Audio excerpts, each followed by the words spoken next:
completo. Loucura, né? Civilizatório, mas reivindicando identidade. Eu acho que ele acertou. Foi isso que a nossa geração. Vocês sabem que eu pesquiso identidade, né? Eu pesquiso a deficiência como um marcador de identidade. Eu não sei se vocês conhecem a história da deficiência no mundo, mas a deficiência como um conceito é recente. A deficiência como uma terminologia que investiga uma coletividade é recente. O que a gente tinha era partes fragmentárias de uma experiência de limitações imputadas ao corpo em razão uma falta, enfim, do que seria entendido como um defeito, né? Então o conceito é um conceito recente, o conceito de deficiência. E eu pesquiso a deficiência como um marcador de diferença produzindo uma identidade. Então eu pesquisei em algum momento a comunidade surda como uma particularidade étnico-linguística, porque a comunidade surda se desenvolve no decorrer de sua história a partir da língua de sinais e produz artefatos culturais circunscritos a partir de uma similaridade unitária a toda a comunidade, que é a língua de sinais, e eles passam a se reconhecer como povo e passam a desenvolver uma tradição cultural. Então, em razão da particularidade, que se transforma em étnico-linguística, eles não podem ser reconhecidos como deficientes. Eles são uma outra coisa. E o que eles seriam? Uma comunidade, uma coletividade e, portanto, uma identidade coletiva. Aí eu passo a pesquisar a comunidade surda como identidade coletiva. Só que quando eu cheguei aqui em Natal, um cenário muito específico, que foi o de que um conjunto de leis já implementadas que reconheciam a experiência da fibromialgia como uma deficiência. E aí quando eu vi esse cenário, eu fiquei assim, pô, isso aqui tem coisa aqui. Tem alguma coisa aqui. Eu pesquiso a deficiência já, mas de uma particularidade étnico-linguística, que é uma perspectiva socioantropológica da experiência da surdez, da experimentação da surdez, da coletivização, da produção do artefato cultural, entre outras coisas. Então eu pesquiso isso. Só que quando eu me defrontei com esse cenário, eu falei assim, e eu pesquisei, não tem pouquíssimas pesquisas sobre, que eu acho que é o que motiva também o pesquisador, eu falei assim, pô, vou pesquisar isso aqui agora. Então, quem são as pessoas com fibromialgia e por que elas querem ser reconhecidas como deficientes, e se são reconhecidas como deficientes, como que esse reconhecimento se traduz no cotidiano?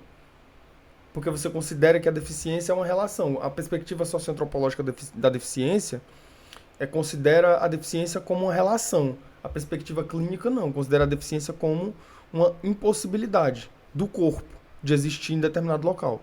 A perspectiva socioantropológica, ela dicotomiza a relação. Ela diz que o corpo ocupa um lugar e a partir desse lugar e da relação do corpo com esse lugar é que a experiência vai ser a deficiência vai ser deflagrada, distante do corpo, mediada na relação entre o corpo e o lugar. Então a deficiência ela está aqui, é o que impede, não é o corpo, não é a pessoa. Então é o que impede. E aí eu fiquei pensando, eu tenho um cenário aqui que é muito específico de análise e que eu acho que daria super certo. Eu falo todas essas coisas, sou antropólogo, falo sobre estrutura racial, falo sobre estrutura, conceitos filosóficos, para pensar, não sei o quê, mas eu sou especialista também em pesquisar a deficiência como um marcador de diferença. Foi nisso que eu me especializei no decorrer da minha trajetória acadêmica. Então, eu encontrei esse cenário aqui e eu pensei assim, eu vou pesquisar isso agora. Tive que parar um projeto do meu cu, porque não deu tempo, né? Meu orientador, em 5 dias, cria um projeto completamente diferente. Então eu tive que dar meus pulos para criar um projeto que ainda tô resolvendo, porque eu mandei a primeira versão para ele, falta um monte de coisa. Aí voltou. Fiz uma outra versão, falta um monte de coisa, e tô adequando, né?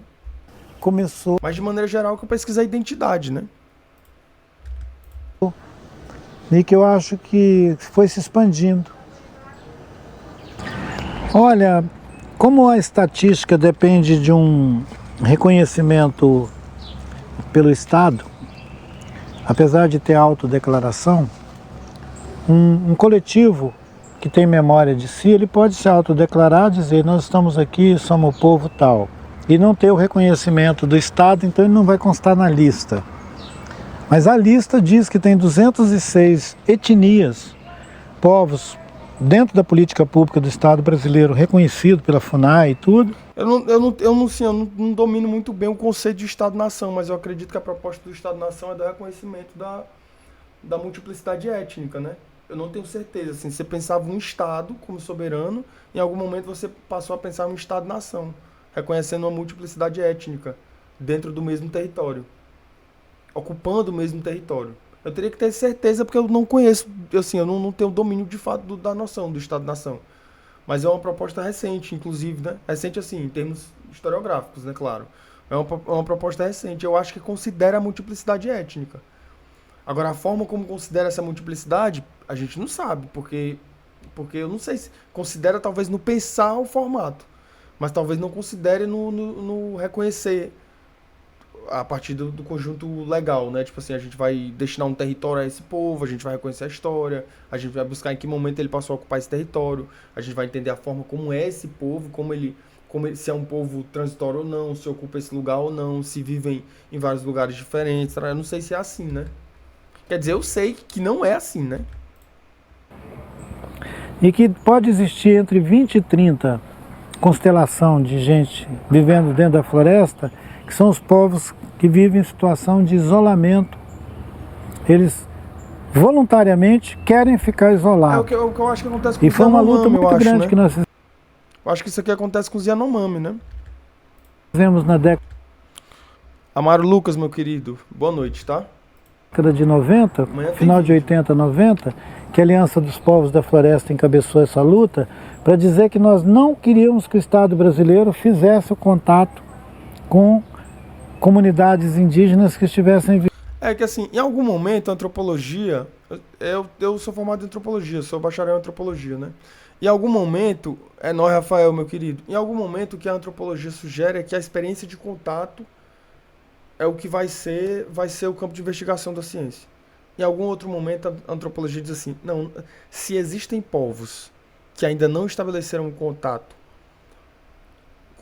eu vou falar civilização assim, da forma mais pejorativa possível que pode ser imputada ao termo, com a civilização ocidentalista, então é melhor que não haja esse contato e a gente não investigue esse contato. É bem melhor. Então, em algum momento a antropologia preza pelo não contato, né? Na história de construção da disciplina, claro, né? Vivendo em autonomia dentro da floresta, que não era para levar a FUNAI lá. Mas no corte que eu Porque os queria falar irmãos Vilas não era esse Boas, corte aquelas que eu queria campanhas de falar. Tem um sertanistas, corte dele que é muito bom, que é quando ele fala do trabalho, cara. Que é o que me pega. Porque a forma como ele... Ah, tudo bem, Rafael. A forma quando ele... Ah, MT, muito obrigado por ter ficado. Tem live, eu acho que pelo menos umas 3 vezes por semana tem live. A forma como ele fala do trabalho é o que me pega. Porque a forma como ele fala do trabalho, eu acho que dá pra você construir uma crítica na forma como a noção de trabalho é capturada pelo colonialismo imperialista e capitalista também. Porque assim, enfim, mas eu teria que ter o corte, entendeu? Pra gente explorar bem. Porque o trabalho é capturado pelo modelo de produção capitalista. Os significados do trabalho são esvaziados pelo colonialismo e pelo modelo de produção capitalista também. Porque o trabalho é uma experiência, alguns autores chamam de pancultural, né? Que em algum momento a antropologia entendeu que a cultura era proveniente de um mesmo berço. E que pelas similaridades era que era possível traduzir essa afirmação. Porque você encontrava, por exemplo, uma similaridade totêmica aqui e em uma outra população. Então você dizia que a partir do totemismo a gente compreende que a cultura nasceu de um mesmo berço. Então ela é uma coisa. E dessa coisa ela se traduz em várias outras. Aí em algum momento a antropologia diz assim, não, talvez não seja esse o caminho. Talvez cada cultura seja proveniente de uma experiência singular, de uma população num território. Então ela produz de uma forma independente. A similaridade pode existir, porque afinal de contas todos somos humanos. Mas essa similaridade é mera coincidência. Como os totens, por exemplo, ou algumas outras coisas. Mas o fato é que a gente pode entender o trabalho como, a partir da noção de alguns autores, como um fato pancultural. Que é assim, acontece em todas as culturas. O significado dado a esse trabalho é diferente de todas as culturas. E o modelo até quando é similar, é diferente. E o modelo de produção capitalista captura a noção de trabalho, esvazia a noção de trabalho e distancia-se, quando esse modelo de produção dialoga com o colonialismo, distancia esses significados daquele significado original produzido pelo aquele povo. Que é o que acontece no Brasil, por exemplo. Não é que as populações tradicionais no Brasil não trabalhassem, é que o trabalho para aquelas populações tradicionais, ele tinha um significado, um sentido e acontecia de uma outra forma. Porque esse movimento de busca pela sustentação do que é básico é comum e similar em muitas outras culturas. Se a gente entender o trabalho como um movimento necessário para que o mínimo seja garantido acontece em todas as culturas, isso é trabalho, a gente vai ver que é observável isso em todas as experiências culturais da história humana. Só que o significado dado a isso é um outro significado. Inclusive eu ia trazer um texto para vocês, que eu não estou com ele aqui, mas eu ia trazer um texto para vocês que fala sobre isso, que é um texto do Malinowski, que fala como ele fala sobre as cores elementares de determinada cultura e a forma como a cor vermelha é incorporada nos ritos de higienização do corpo no momento de coleta. Então você imagina que aquele trabalho para aquele povo, eu não vou ter o texto aqui, é isso que compromete, entendeu? Porque é assim, mostrar o texto e dizer, ó, ele está dizendo isso aqui, ele está dizendo desse jeito. Não só citar a referência, vou falar da referência, mas eu não vou trazer a referência, dialogar ela, só dizer que ela existe, é muito pouco. Só que eu não estou com o texto aqui, peço perdão a vocês. Mas de maneira geral, o texto explora a forma como as cores acontecem e os significados que elas têm dentro dos ritos dos povos Trombrian, que são investigados pelo Malinowski. E se eu não me engano, nos Argonautas do Pacífico, eu não tenho certeza.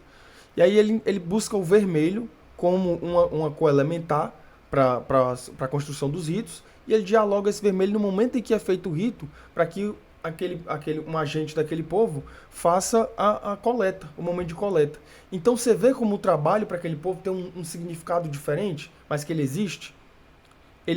A ação necessária, o movimento necessário que é preciso ser feito para que o básico, a subsistência seja garantido, está aqui, que é a essencialidade do trabalho. Só que ele é envolto por um significado completamente diferente do modelo de produção capitalista. Porque se eu entendo, por exemplo, que é uma atividade que dialoga com o sentido que é espiritual, que é local, que é um saber localizado, que é uma produção cultural, que é produto de uma cultura, tudo isso aqui está aqui no que é o trabalho. Não é só isso. Não é só o produzir para existir. É muito mais do que isso. Então, por exemplo, esses povos, né, no caso da análise do Malinowski, esses povos, eles vão colocar suas indumentárias, vão fazer o rito, os responsáveis pela caça, pela coleta, fazem a coleta, voltam, essa coleta é recebida, é dialogada com o povo, é agradecida de alguma maneira e tem uma ritualística, inclusive, para o recebimento dessa coleta. E quando acontece esse recebimento, tem uma outra ritualística feita que envolve outras cores e outros elementos.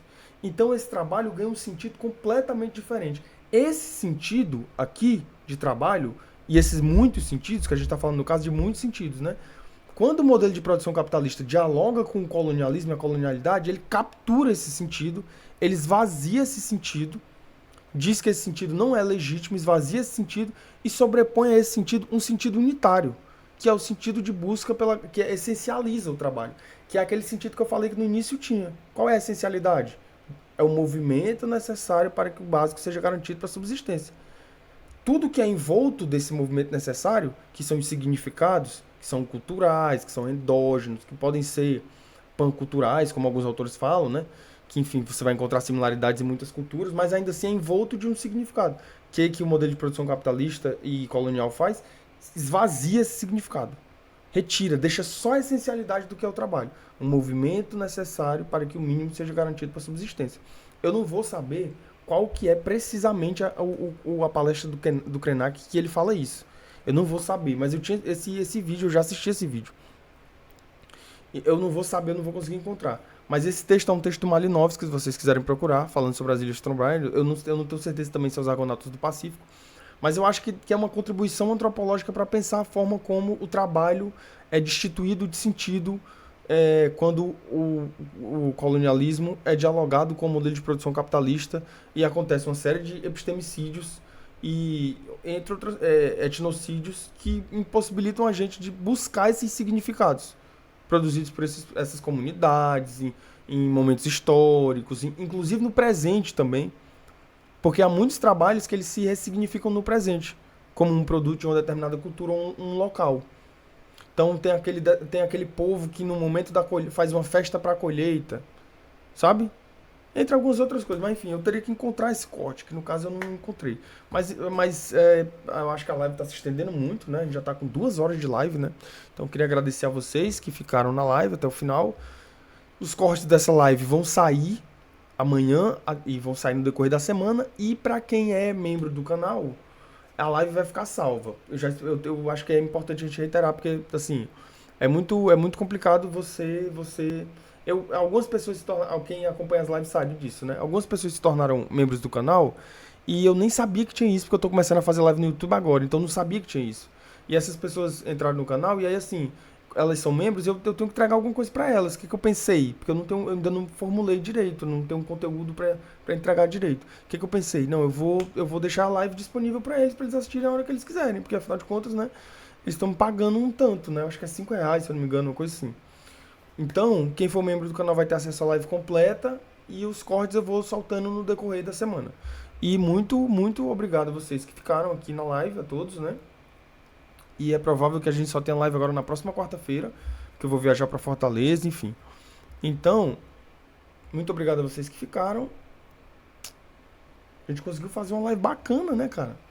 Caramba, eu tava exausto, cheguei do trabalho morto de cansado. Mas a gente fez uma live legal, bacana. Muito obrigado a vocês, tá? Boa noite a todos.